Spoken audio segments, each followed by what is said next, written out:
want to begin by acknowledging the work of professional communicators during the COVID-19 pandemic and make it clear that this presentation is not a judgment about the value of their work. Rather, it aims to highlight constraints they have operated under.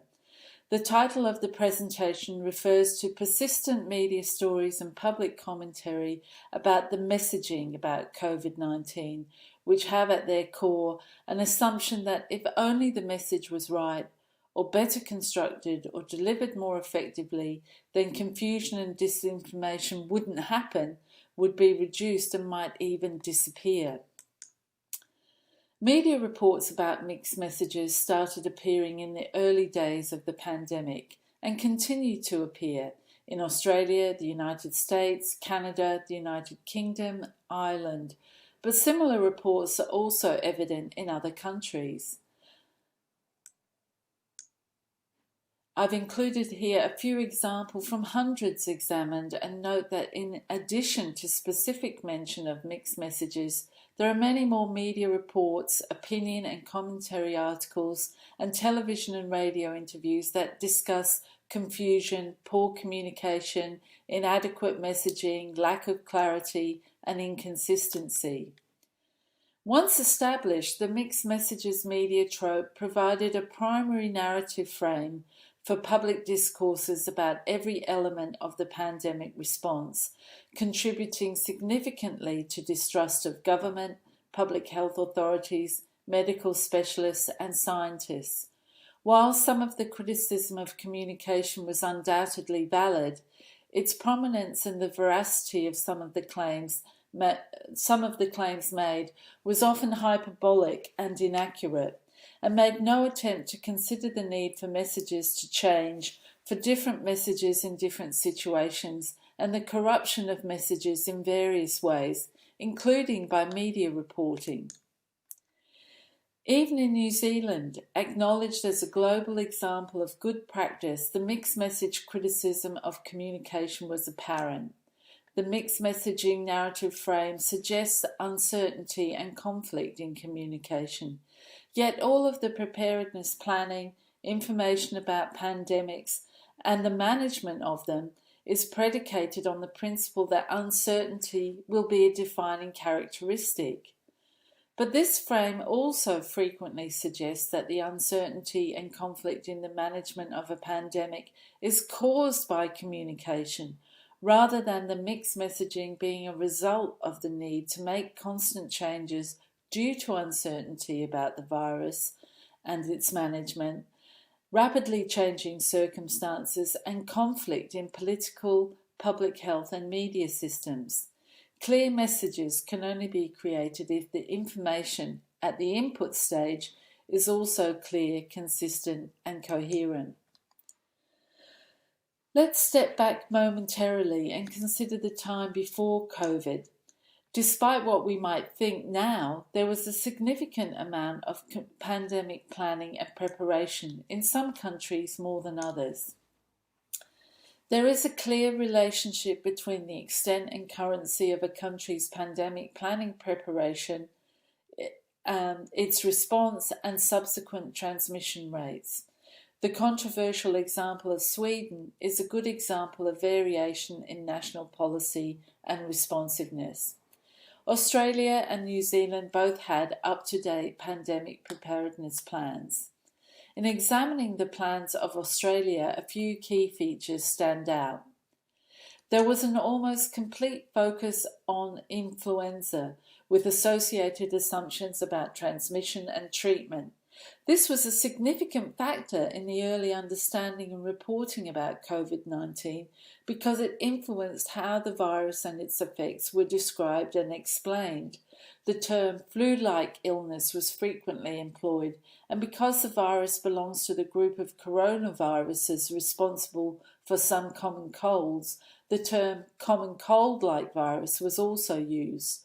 So even before any public health messages were created, let alone communicated, there was a significant priming of the public for confusion. Overall, the pandemic scenario planning is now seen as limited in its approach to defining potential pandemic threats. Notably, in July 2020, the UN Environment Programme released a report as part of the United Nations COVID-19 response called Preventing the Next Pandemic, Zoonotic Diseases and How to Break the Chain of Transmission.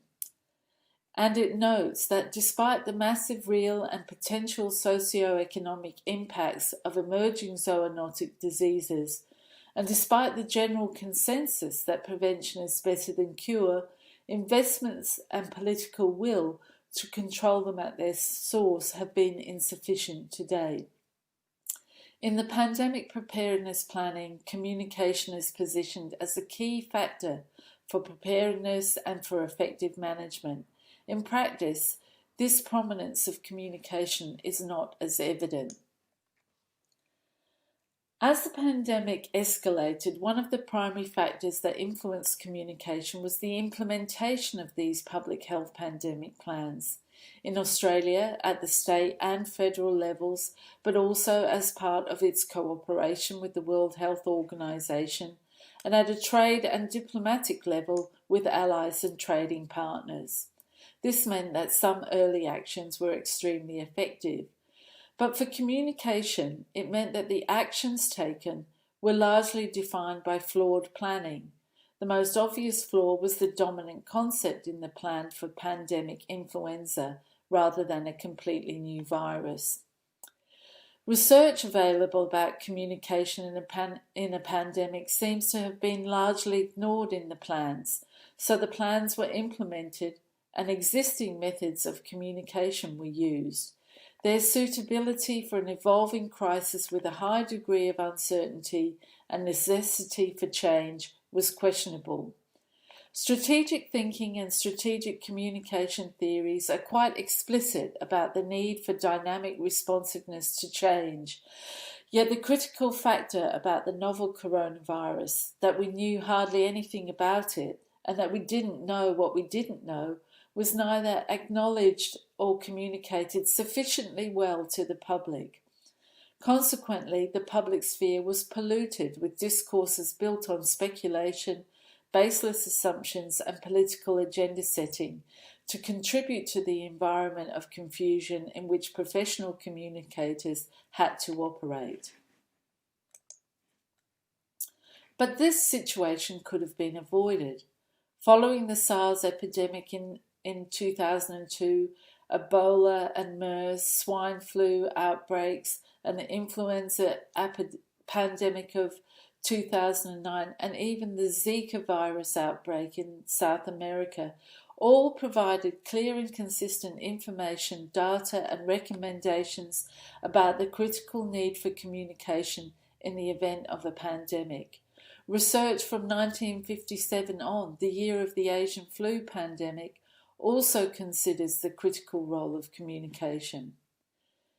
For example, Thomas Abraham in the journal Emerging Health Threats in 2011 argued that the influenza pandemic of 2009 revealed shortcomings in the existing guidelines for risk and outbreak communication. Concepts such as building trust proved hard to achieve in practice, whereas other issues such as communicating through the internet and coping with the political fallout of disease outbreaks are not dealt with in existing guidelines.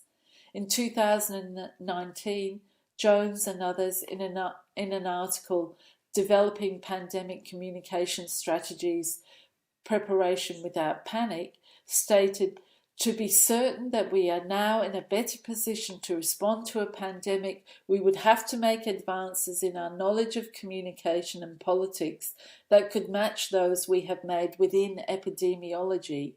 To put it plainly, we need not just to know about the new virus that emerges, but also what new forms of communication and social interaction have emerged since the last comparable crisis." This was not done. There is a body of literature addressing the problems in epidemic and pandemic communication, including case studies and clear recommendations. The contribution of Australian academics to this research is substantial, Yet the preparedness plans and the communication actions taken following the outbreak of COVID-19 do not appear to have used this research. Instead, in the communication planning for pandemics, commonly held assumptions about communication set the foundation for public communication. Throughout the pandemic, the news media has been critical about the dissemination of information to the public, even as governments have relied on mass media communication. And it's here where the preparedness planning, response and reality are most dissonant. In Australia, the Pandemic Preparedness Plan of August 2019 and the related response plan of February 20 acknowledge the importance of communication. The February report even contains a list of challenges for effective communication, but an uncooperative media with its own agenda is not among them.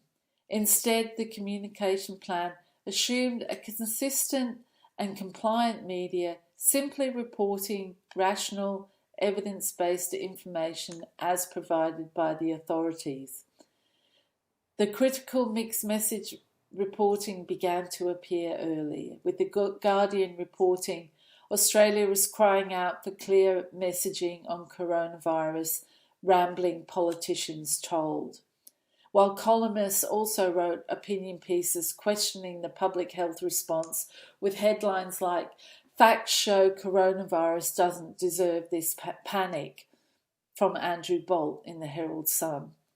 Information reported in the media was also affected by a lack of numeracy amongst many media professionals, especially understanding and explaining the concept of exponential transmission and communicating complex biological and medical information.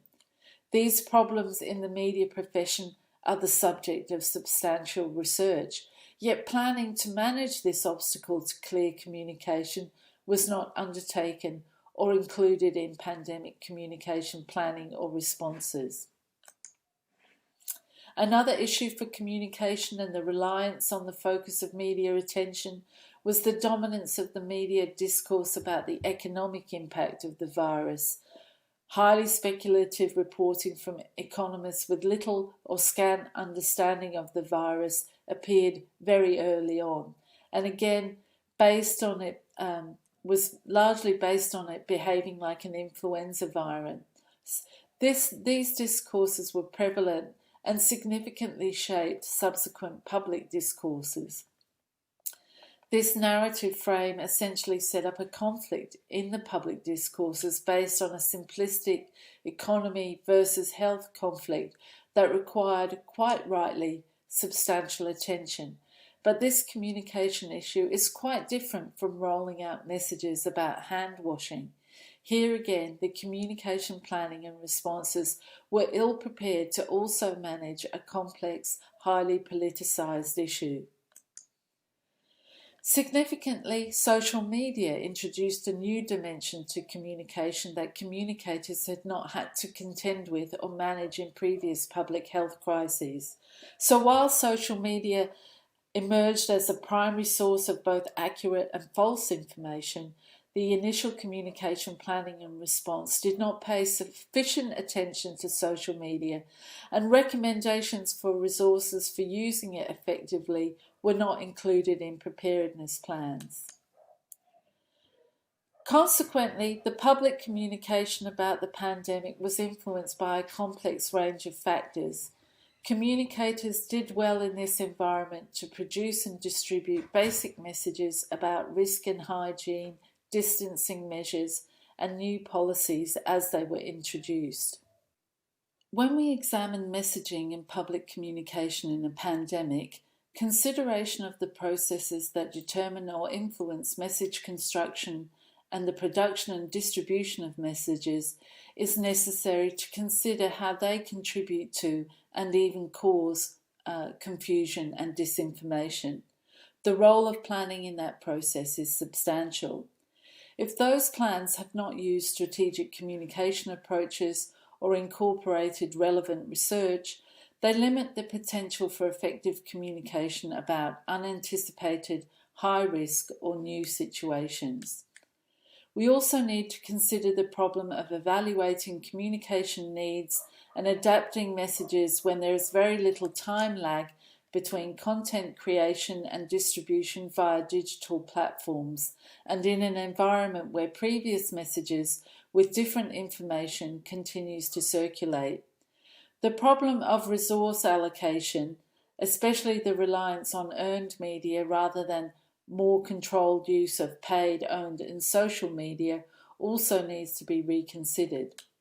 My final point is derived from the research for this presentation, from which it became clear that research on pandemic communication and communication of health crises is published primarily by academics who are not communicators or communication and media academics.